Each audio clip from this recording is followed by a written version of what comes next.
Okay, so I want to show you guys some of the realities of living in tiny homes, school buses, RVs, van life, because it's all the same.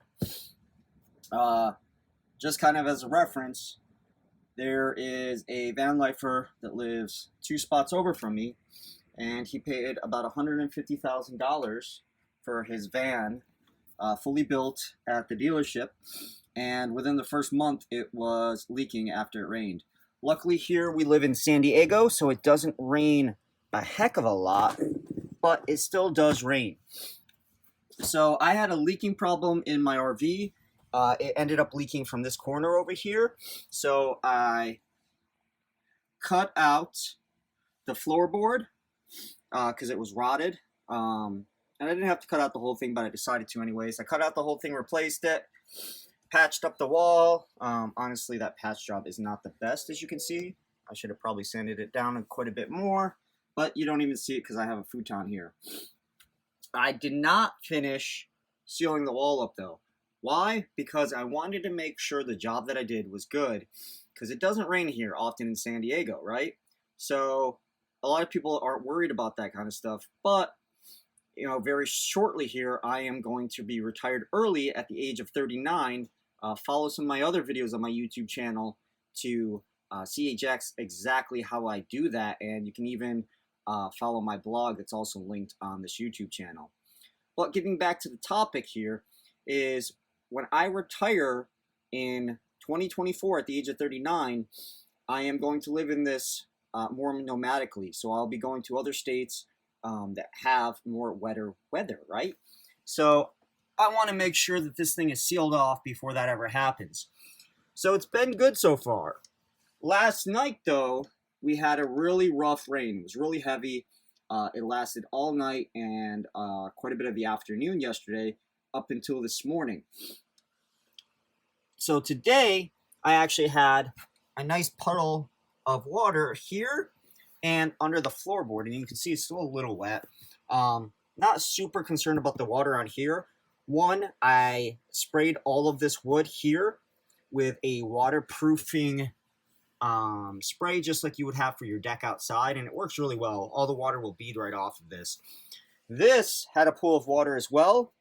Again, all I did is soaked it up, used the fan. As you can see, there's no rotting or anything like that. What I will probably do also, though, that I don't think I did, if I can't remember, is this is the stock RV flooring for the slide out. I probably will spray a little bit of this area as well once it completely dries.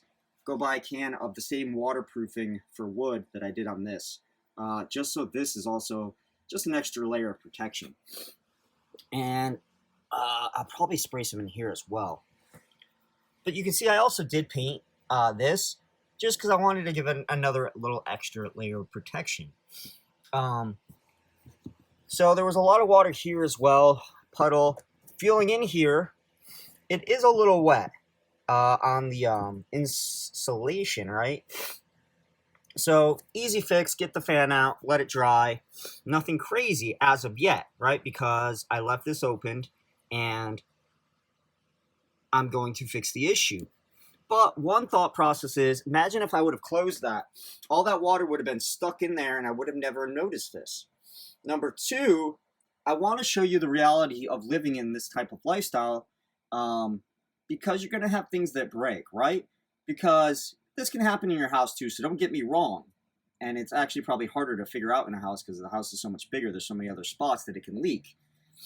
But with this, they build RVs, the school buses, all of those things aren't built very well, right? Unless you put a lot of money and a lot of time into them, like say your school bus, start from scratch, and you're spending a shit ton of time and money, then it could be built right. But honestly, from what I've seen, that is the minority of the time. So first thought was, okay, now it's leaking from here. So obviously it's not leaking from where I originally was expecting, which would be under here.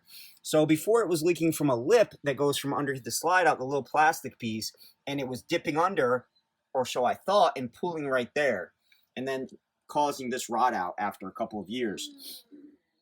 But this one is leaking from here and obviously up because I can feel it, that it's wet on the insulation right there. So that means it's coming from somewhere up there. Obviously, it's not coming from the inside because there's no water anywhere around here. So what I did is went outside and inspected. So let's go out there. All right, we're outside the RV. Like I said last time, what I believe it was this. So this little metal strip wasn't very secured because, again, RVers, manufacturers make shit cheap as fuck.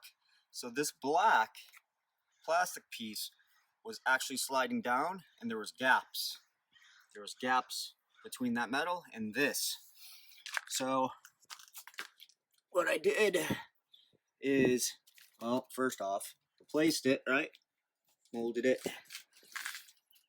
Well, then I resecured this, and I'm not really sure if that was the best avenue, but what I did is I put a layer of Eternal Bond tape, which is some crazy, supposedly crazy strong tape, but I don't know. So far from my experience, I'm not super impressed with its performance.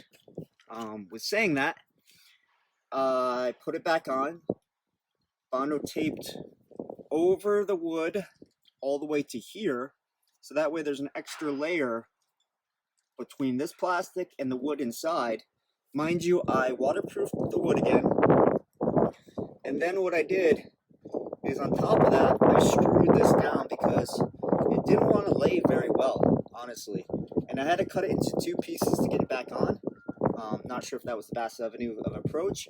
And then what I did is I siliconed over each screw, and I put a layer of silicone here. So you cannot get into that lip at all.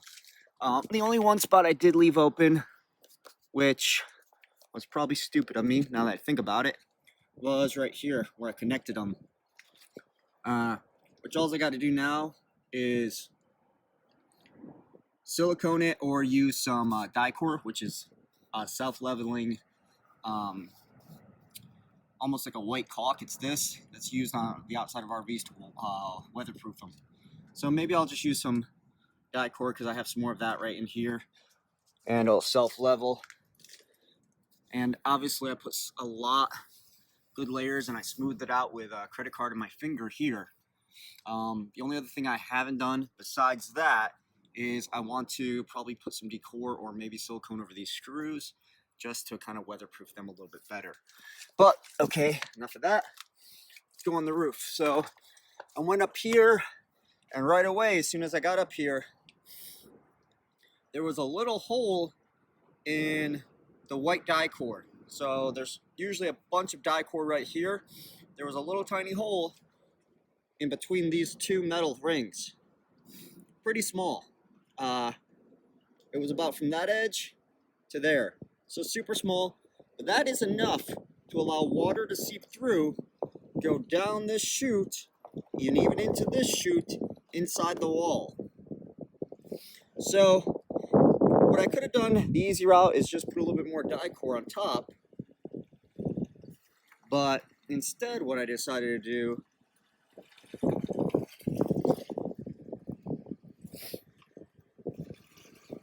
is rip up all the Dicor to see what was underneath so I get a better playing field, and ripped it up all the way here. So I'm going to re-Dicor all this. And now I noticed what this is, this tape. I'm not sure if this is manufactured or not, but this is Eternal Bond. And it was actually pooling a lot of water right here. It was kind of green. So after I ripped it all up and got as much of it off as I could, I used some Simple Green to basically get off as much of the gunk as I could, so it's a nice clean surface. And then all I'm going to do is patch it up with some Dicor here, run a little bit more Dicor here, and I don't know, maybe do some research and eventually maybe just take away this whole weather strip right here and just Dicor it all the way down. I don't know yet, we'll see. But that's a big thumbs down for tiny living that a lot of people won't show you, is that the reality is sometimes you have to do work on your RV. But then you get beautiful views like